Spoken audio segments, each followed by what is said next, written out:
I was getting the itch to travel again, so I booked a somewhat last-minute trip to Dublin, took the overnight flight after work, and landed in Dublin the next afternoon, ready to get started with my fun weekend. I just love when I can take some sort of public transportation option and I don't have to spend $80 on an Uber from the airport. First day/night in Dublin, and just got ready to go out. I have like a bar crawl guided tour thing scheduled for this evening, so that'll be interesting. There's so many cool bars and pubs here, which I don't know if I would want to go to by myself, so that's why I thought like the guided tour would be cool because it like brings a group of people together. But for now, I'm really hungry, so I'm gonna go get some food.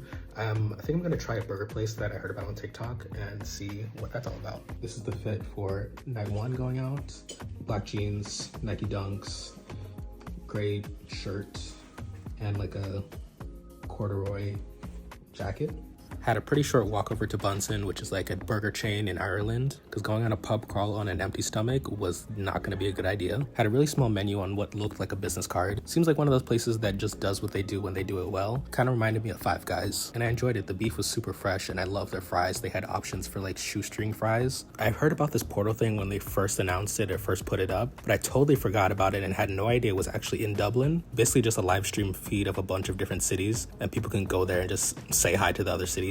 But the Spire was the meetup for the group pub crawl that was right in front of the portal. We headed to our first pub. I'm not usually a huge beer drinker, but if I'm gonna try a Guinness for the first time, it has to be in Ireland. And it was pretty okay, but I decided to stick to my ciders for the rest of the night. I like the structure of this pub crawl because he took us to 3 different types of bars, not just like the same pub over and over again. The first one was more of a chill, really tiny one. Honestly, mostly just old people hanging out there on the Thursday night, getting a Guinness, having a good time. The second one here was much livelier. They had like a metal rock band playing, people dancing, more of a mixed crowd. This third one, we were actually here for a while. This one had a band there playing traditional Irish music. Lots of lively people. People were dancing. It was later in the night. People were obviously getting drunk at this point. But it was all good vibes. Like people were just having a good time. And even though I didn't have many more Guinness beers that night, the baby Guinness shots, that was a bit more of my speed. Tasted so good. Basically a shot of Bailey's, Irish cream, and coffee liqueur. We actually stayed here for quite a bit for the rest of the night, even after our tour guide person had to leave. The rest of us just hung around for a little bit longer, and it was a fun time. It was just great to go out and meet some new people in the city, hang out with other travelers there coming to Dublin from other places as well, and it was a fun night out to start my trip in Dublin.